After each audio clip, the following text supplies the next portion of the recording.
પૂજાબેન સાહેબ કરું અવાજ તમારો મોટો કરો મારે પૂછાયેલા ઠાકોરજી છે ઘરે એટલે અમારે એક દિવસે સેવા મળેલી અમે ત્યાં બહાર ક્યાંય જવું હોય તો ક્યાંક પધરાવા પડે તો ભેગા લઈ જાઓ બે દિવસ સેવા વગર હાલેલી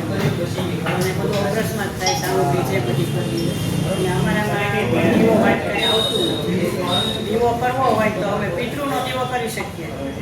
પાણીયાને દીવો કરવો હોય તો કરી શકીએ બાકી અમારા ઠાકોરજી દાદી જાય 3 મહિનાનું બાળક છે એને અગ્નિ ઓડે તો એ કેટલું દાજે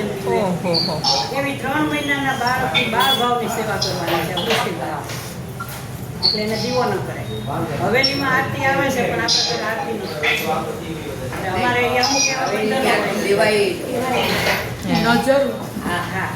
ગાયડું ઉતારવા પડે ગાયડું ઉતારવા પડે નજર સાંજે કરવાની ઉત્સવના દિવસો હોય ત્યારે તો ખાસ આરતી કરી પછી ગાયડું